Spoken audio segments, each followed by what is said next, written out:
Even the most respected grown-up was once a party animal searching for love. Hot blood leads to seductive behavior. And when the flame bowerbird drops its jungle boogie, it's irresistibly weird.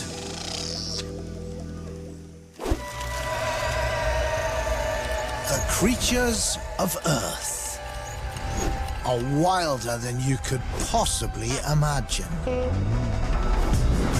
Among the fast and fearsome are the astoundingly crazy. With strange behavior and outrageous fashion sense. They're all in a competition to survive. And weirdness always wins.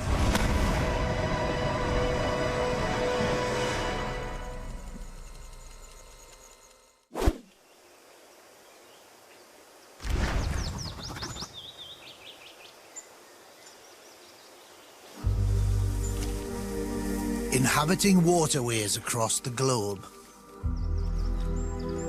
there's a strange creature that's beauty, beast, and record-breaking killer all in one.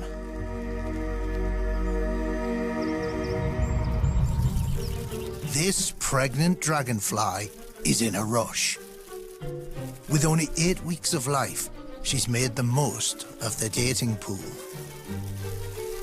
Now she needs to deliver her eggs. The dark waters of a pond? Perfect. Ovipositor dipped below the surface. She deposits her brood.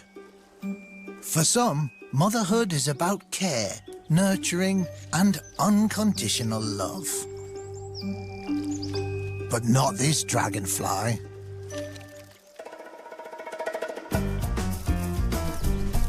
Dumping the kids and taking off is how dragonfly mothers roll. Eggs laid, she splits for good.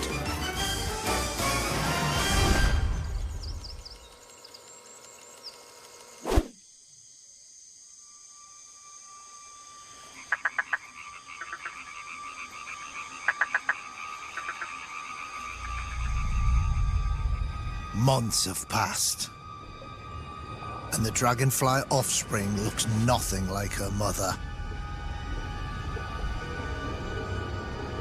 Orphaned, she needs to grow fast to survive. Natural-born killer instincts kick in.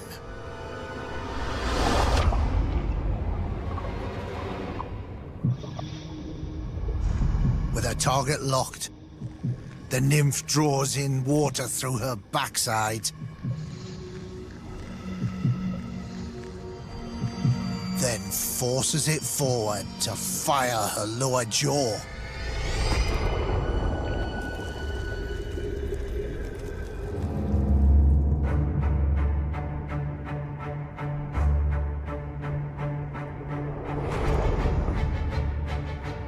For 2 years, the nymph terrorizes her aquatic world. Growing bigger and stronger.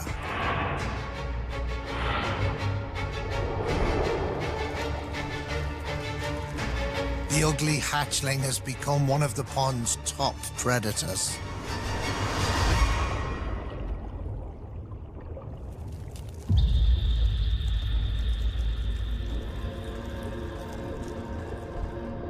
But the time comes when the pond monster must be reborn.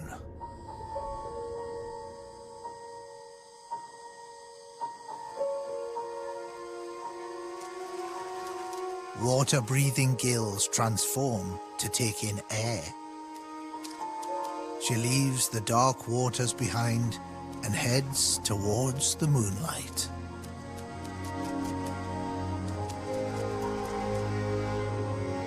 nymph expands her body, excreting solvents that help her molt. Her hard exoskeleton cracks open.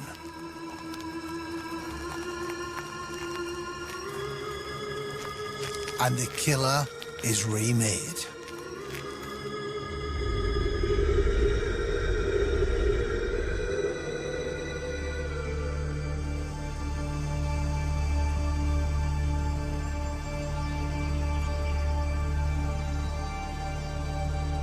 Like an insect Cinderella, she's suddenly glamorous.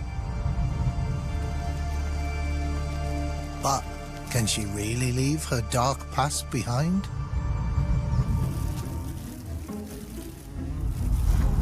Her appearance may have changed, but she's become even more deadly.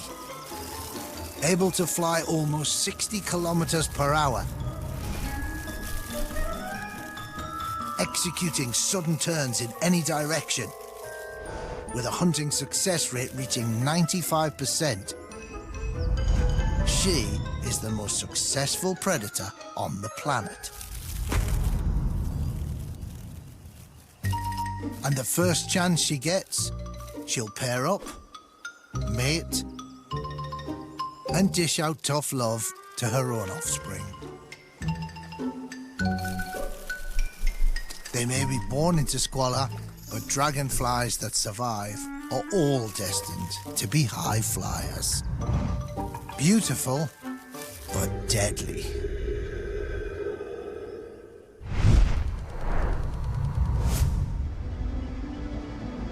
The islands of New Guinea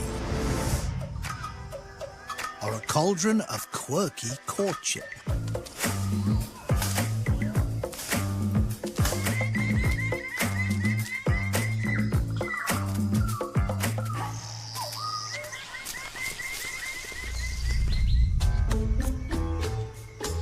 These female flame bowerbirds are window shopping for a mate. And this elegant bower, come lovely, has aroused their curiosity.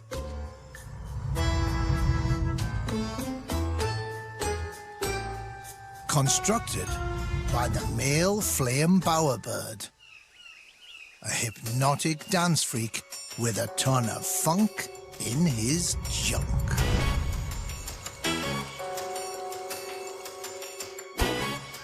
But these gals will need convincing, because he's gonna be a fly-by-night father and leave her to raise the kids alone. Genetic dorks need not apply.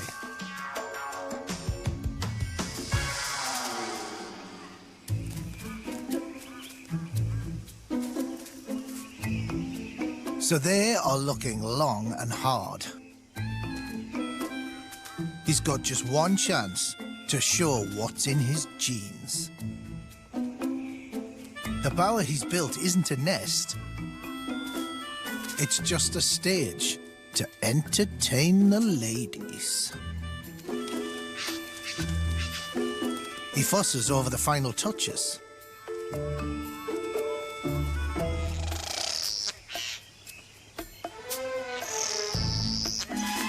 She's still not convinced. But this isn't his first rodeo. He knows just the thing to light their fire. Accessorize. Nothing pulls the ladies like a splash of color.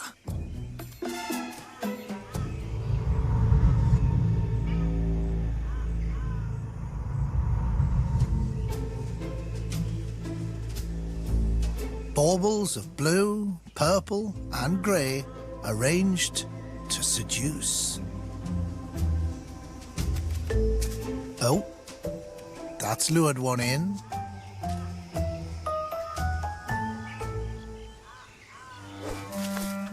And now that he has an audience, it's time to bust a move.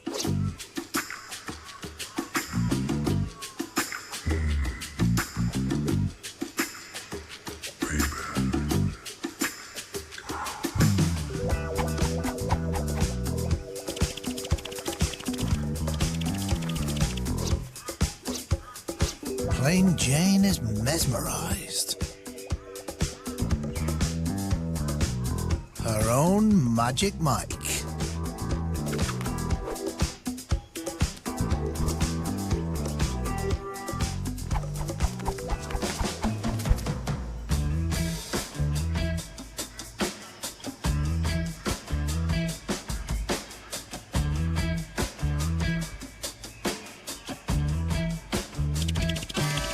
The bower makes it steamier. The walls frame his performance.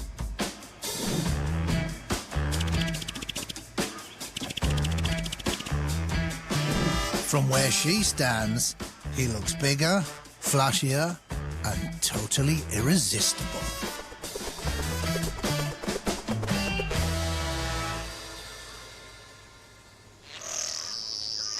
The male flame bowerbird is truly Funkmeister #1.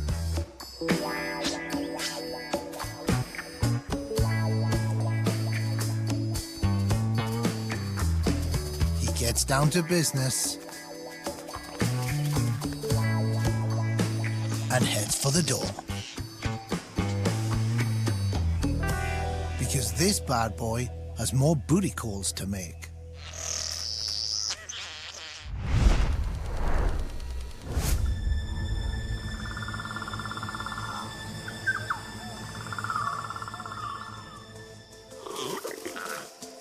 This pair of four-line tree frogs are up and ready for a little romance. They're soon-to-be upmarket parents. The kind that spoil their kids and leave them a fortune.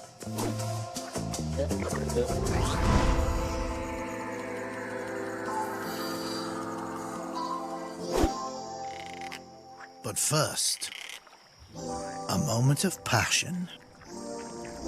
Oh, yeah. The male is smaller, but he has big ambitions. Why not add a bubble bath for a touch of glamour? But there's no Bed Bath & Beyond out here.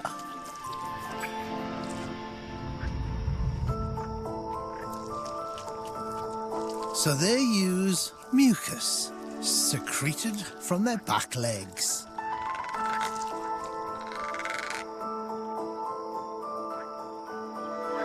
It forms a dense foam nest, which will harden on the outside, but remain moist within, creating a crusty but weirdly luxurious incubation chamber. The female releases her eggs into the nest. The male frog fertilizes the clutch.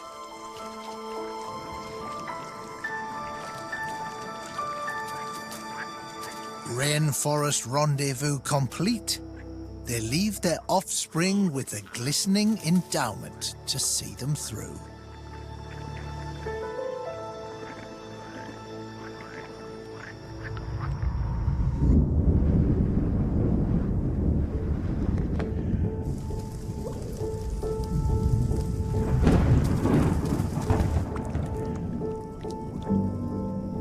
Three days later, rainwater dissolves the foamy refuge and tadpoles emerge.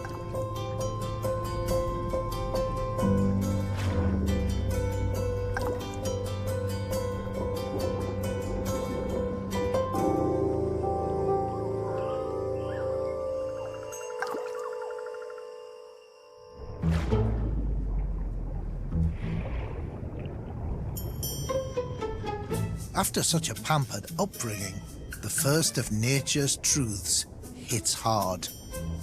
Hunger.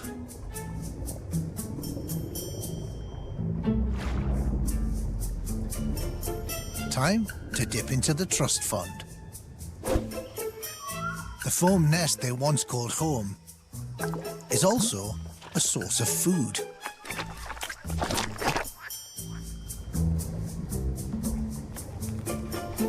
Kind of weird eating your parents' bed sheets. But this inheritance will fuel the tadpole's rapid growth.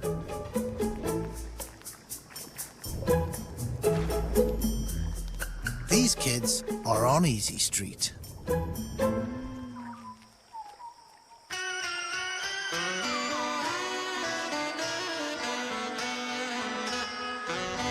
Growing pains kick in as the pampered youth sprout limbs.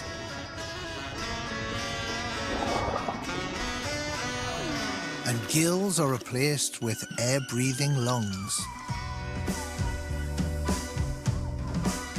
Within weeks, the froglets emerge from their aquatic dorm rooms, ready for some adulting.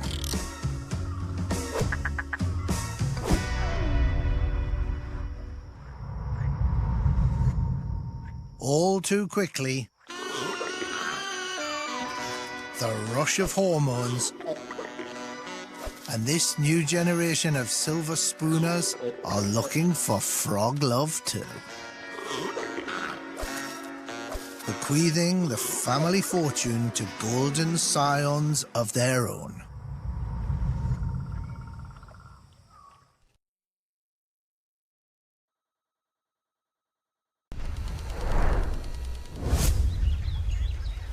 Life for a wood duck mother is a continual test. She's flat out feeding on pondweed and snails,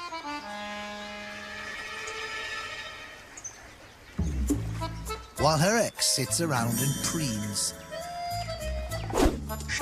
He's all flash and no substance, leaving her to bring up the kids alone.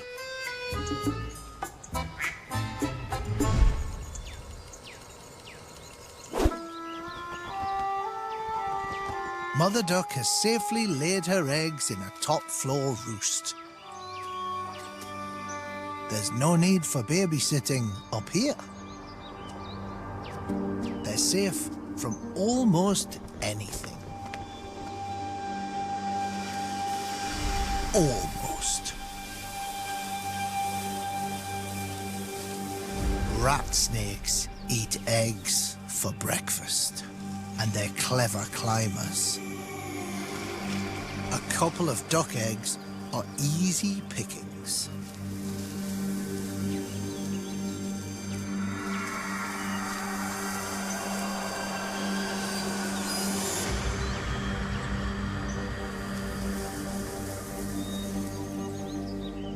Down in the water, Mother Duck has no idea. But she may not give a quack, because wood ducks need to be as hard as nails.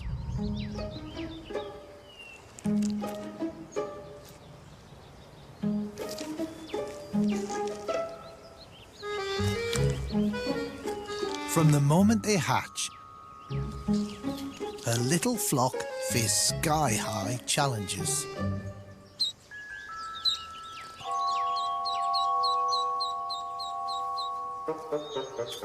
Number one, they're way up here.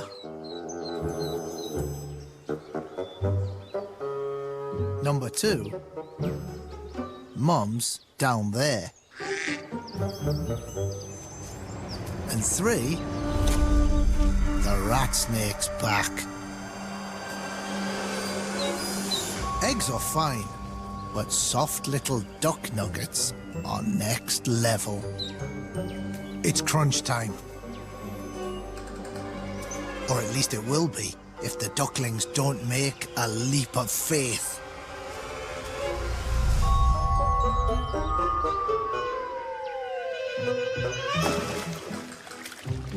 Her little offspring must upspring and outspring before they're eaten.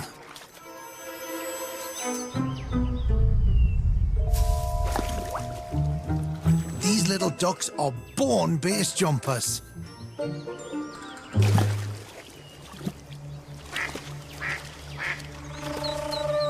The final chick, and the snake is close.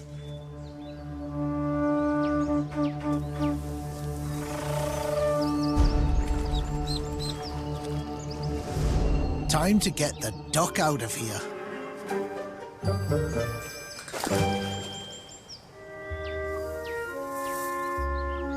All the ducklings have made it. One small step for motherhood, one giant leap for ducklings.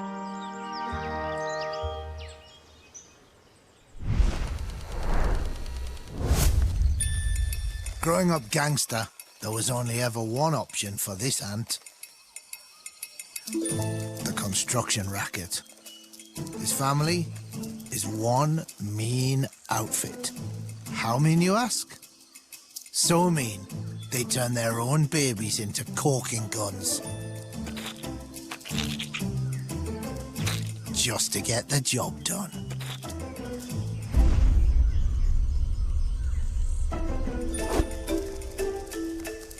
Like an organised ant syndicate, for greenweavers, family is everything. And their territory is sacred. Turf wars are common. It's gangland rules, and the bigger the foe, the harder they fall.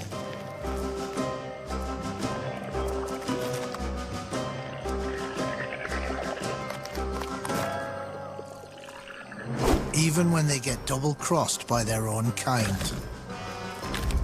Weaver ants are one family that don't like to be muscled.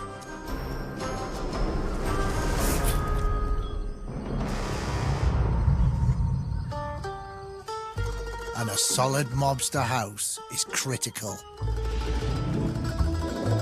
High in the trees, away from prying eyes.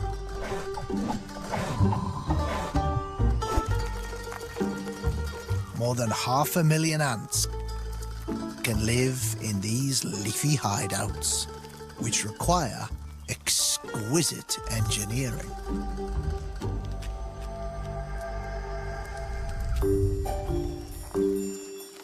Building a bridge from one leaf to another, they use their powerful mandibles and hooked tarsal claws to draw the leaves closer together.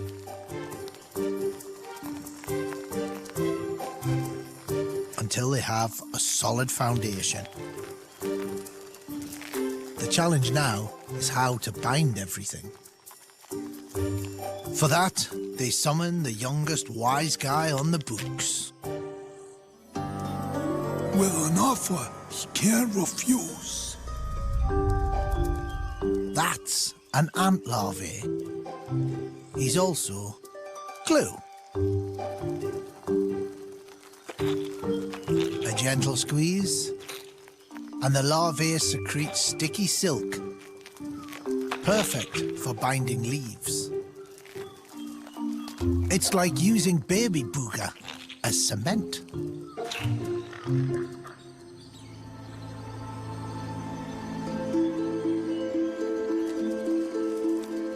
Ant larvae usually produce silk to make cocoons, a tiny home where they can transition into grown mobsters in solitude. They may be small fry, but weaver ant larvae are workers from cradle to grave. It's how the family sticks together.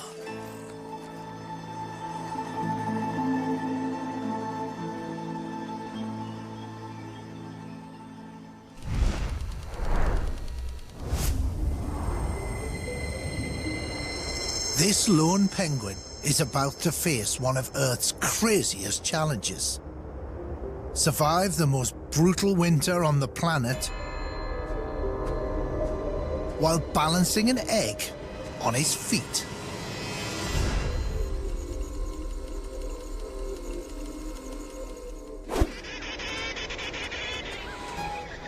Thousands of Antarctic emperor penguins have courted, mated, and laid eggs. One per couple.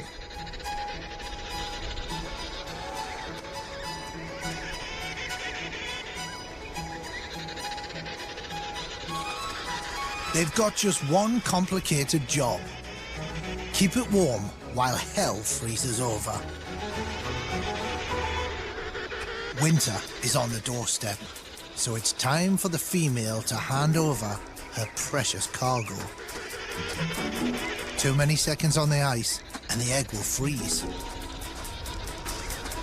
Emperor dads protect their eggs by cradling them on their feet under a luxurious belly of fat and feathers.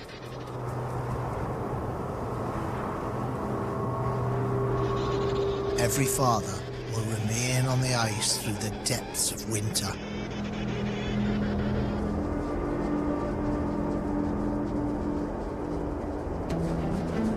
While the mothers journey up to 100 kilometers to the sea, where they will forage until spring returns.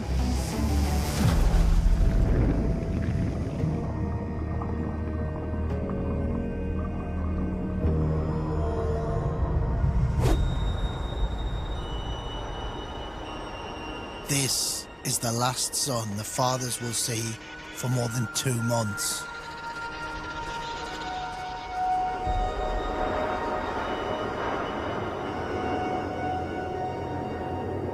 In the darkness, battling savage winds and starvation, their sole mission is to keep their eggs covered and off the ice. Instinctively, they form a huddle. Penguins on the outside protect penguins within against the cold, biting winds.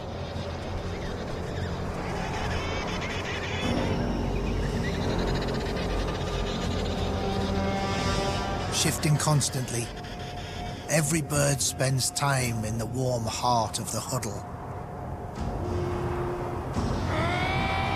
Heat at the center can reach an incredible 37 degrees Celsius.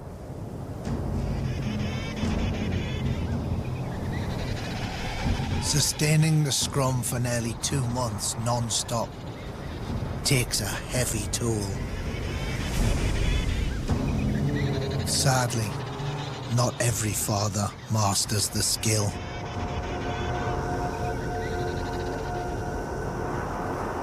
Even the strongest males lose half their body weight.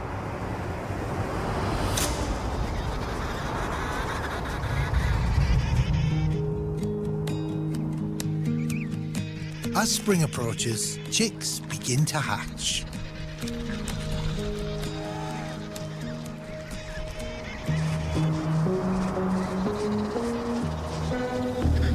They're born into the toughest environment on Earth, and their fathers have little left to give.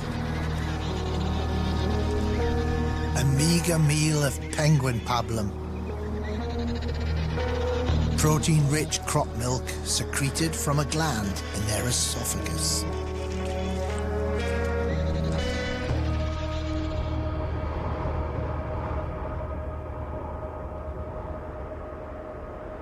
Just in time, the females return with bellies full. In a rookery of thousands, they must call for their mate.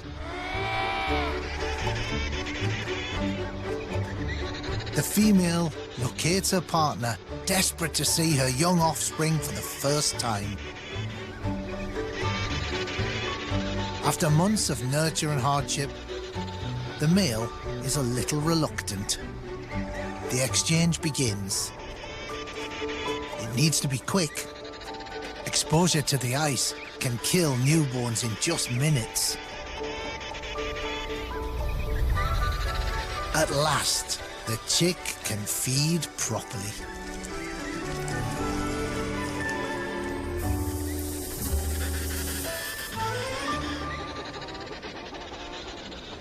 Finally, it's the male's turn to feed.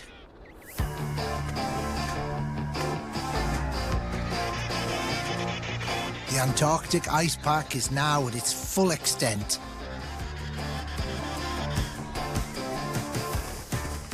He'll spend days crossing the ice to find open water.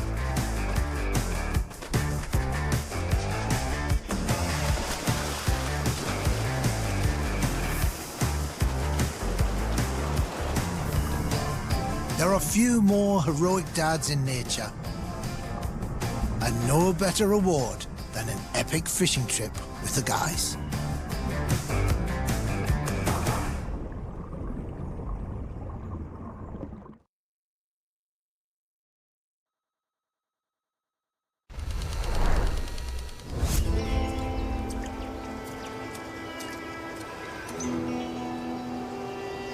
Some species lay it all on the line for love. These salmon have destroyed their very lives in the hope of romance.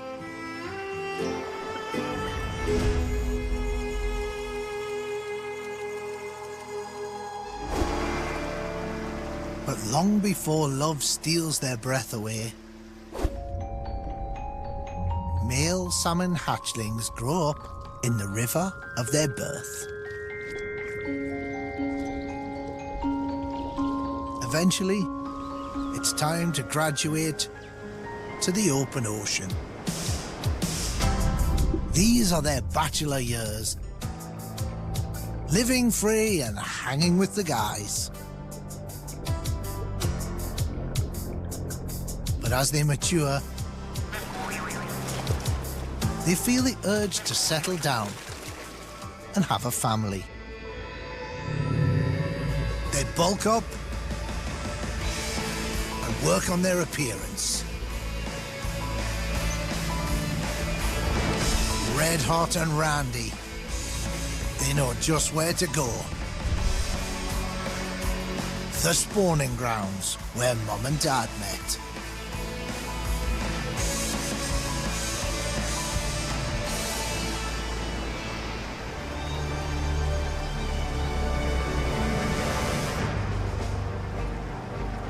They swim for miles against the current, hoping the party won't start without them.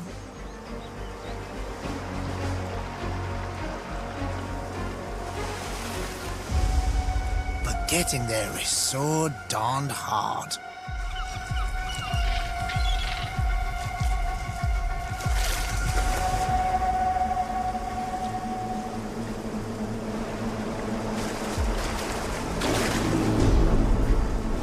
Who invited these guys?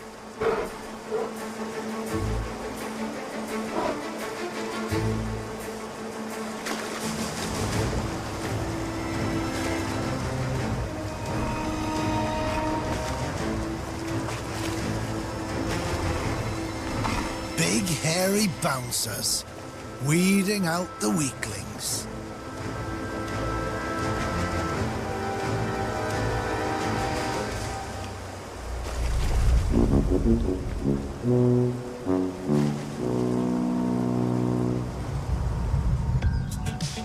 With the grizzlies in the rearview mirror, our hookup party for the ages finally kicks into gear.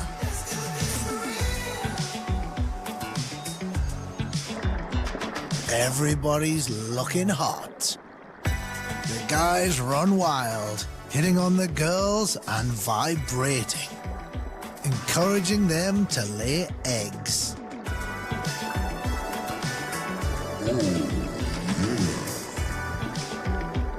At last, a partner and a family on the horizon. If only they could enjoy it. But these guys left it all on the field, and there's nothing left to give. They're punching out. When they die, their decomposing bodies nourish their young.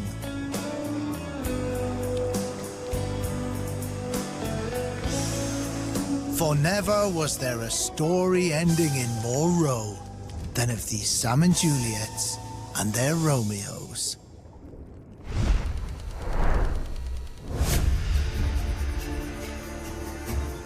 Africa. Thousands of years of evolution have created wildlife's biggest stars. Flamboyant exhibitionists, crowd pleasers, and action heroes. But at the biggest box office draw of them all. The sausage tree.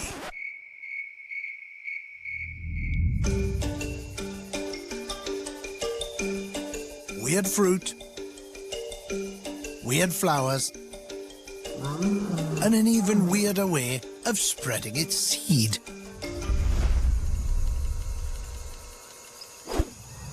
When you're rooted to the spot, like the Kigelia sausage tree, you need a little help to scatter your seeds. Step 1. Gather a fan base.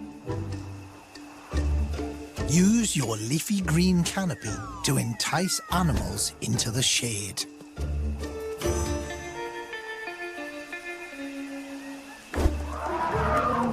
Step 2. Give the audience what they want. Sausage tree flowers have evolved a seductive kind of rancid perfume that everybody loves.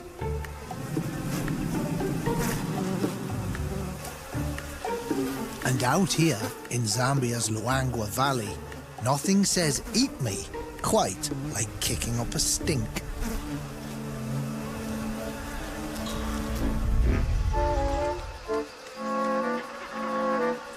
Vervet monkeys come in expecting lunch,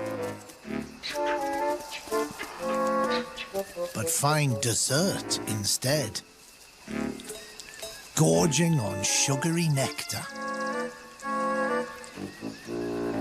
In return, the tree coats them in pollen that they'll carry to other sausage trees, pollinating their flowers.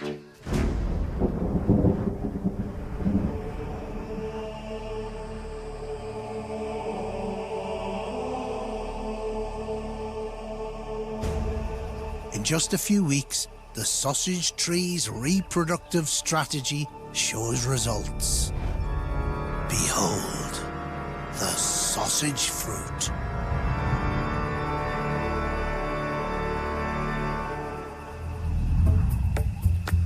Step 3. The sausage tree needs an animal agent to extract its seeds.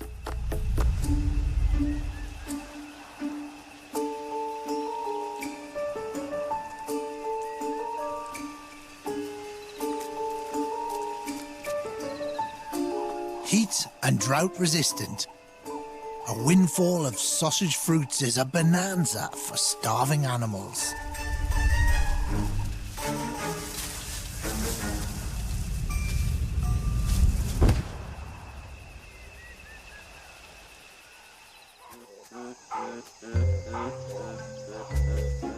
Enter the olive baboons.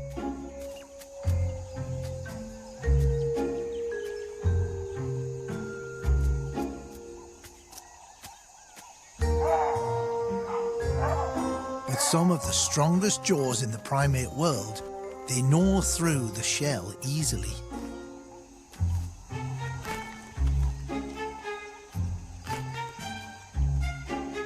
Devouring the fleshy pulp and seeds inside.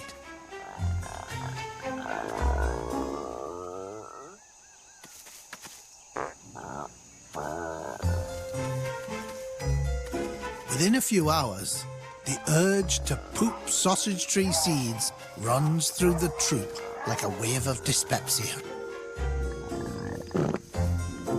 For the sausage tree, mission accomplished.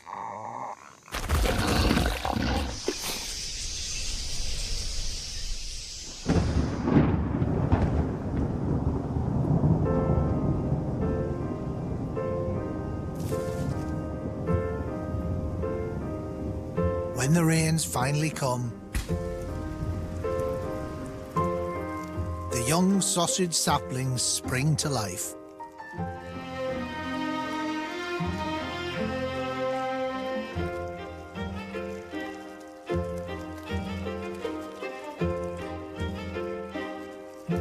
Emerging into the spotlight, one day to take their place as icons of the African savannah.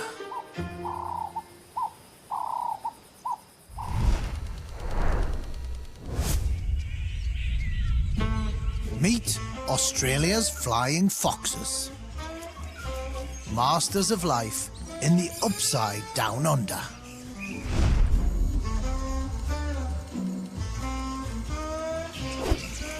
Everything these furry bats do is inverted. Absolutely everything.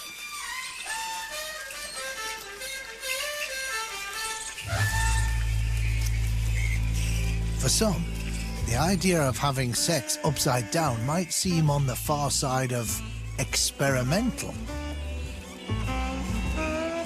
For lustful, well-hung fruit bats, this is as normal as it gets. Inverted, females hang onto the males by their ankles, while he grabs onto her neck with his teeth, pinning her wings to her side.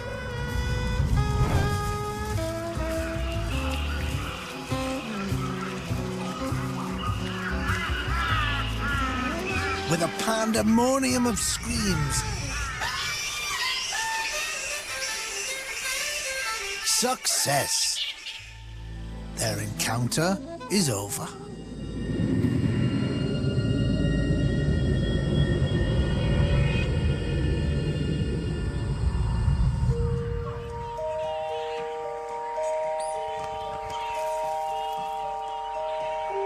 A year later, the baby bats are starting to get the hang of adult life.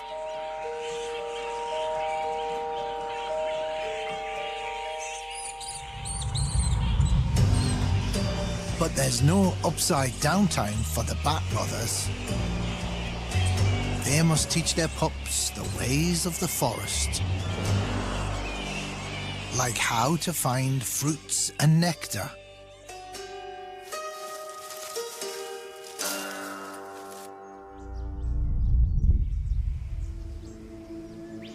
and as the sun climbs higher, how to stay cool.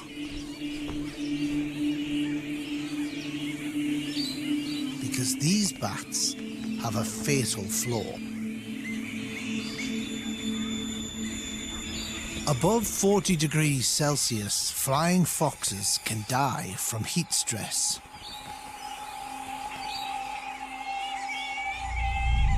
So baby bats need to learn how to take a dip.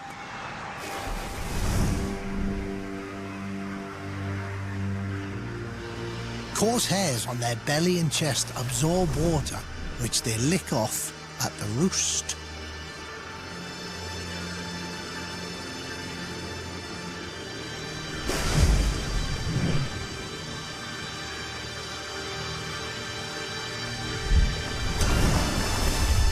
But it's a gutsy mission, because northern Australian rivers are primordial.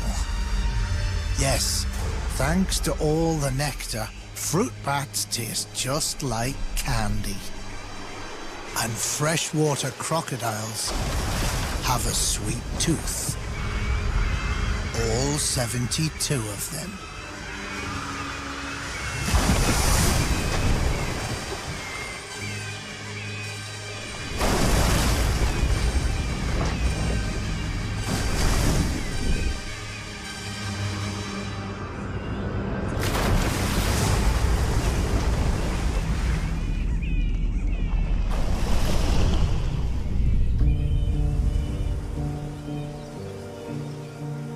The lucky surviving mothers return to the roost, reuniting with their pups and the safer world of life upside down.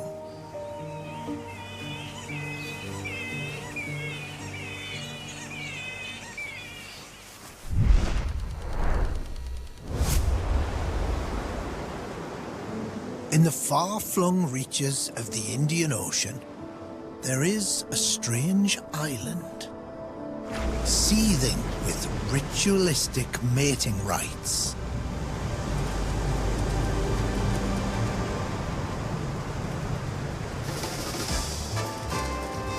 A scarlet kingdom of crustaceans unlike anywhere on Earth, where 50 million red crabs gather beneath the quarter moon in an orgy for the ages.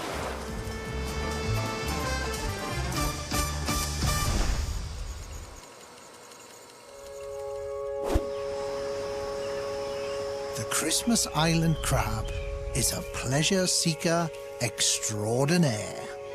For most of the year, these crabs live the single life in the rainforest.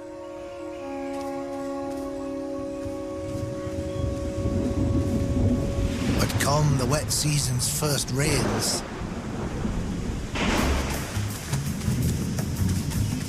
the island erupts in an amorous mass migration.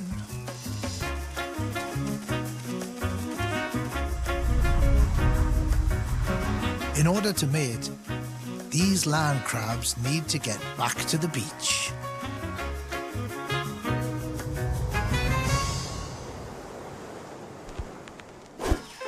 But they live 16 kilometers from the nearest coastline.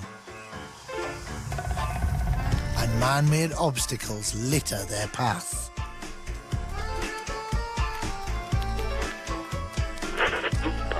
We have heavy crab movement across all roads south today. Motorists are warned to drive at their own risk. Powerful hormones flood the crabs' bodies.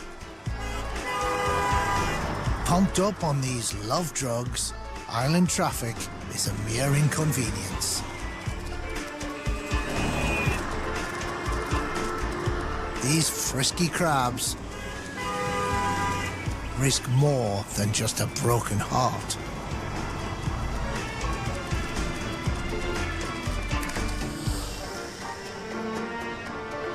Their super slow metabolism isn't designed for long-distance marches.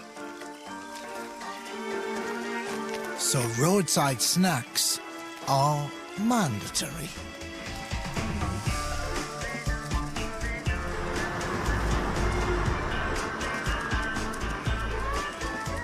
With so much aphrodisiac in the air,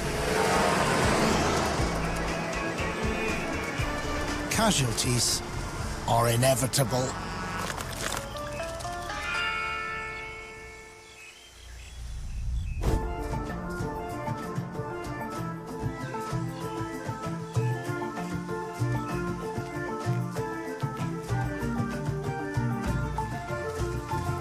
Finally, after a 15-day trek, they reach the ocean's edge.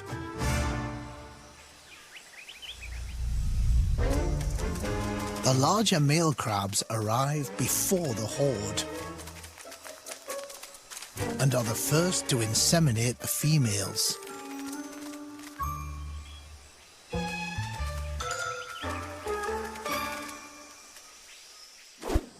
When the lights go out, it's party time.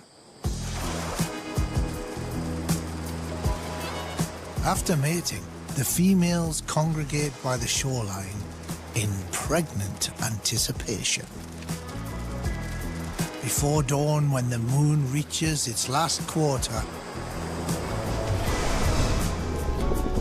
the females joyfully release more than 1 billion eggs into the water.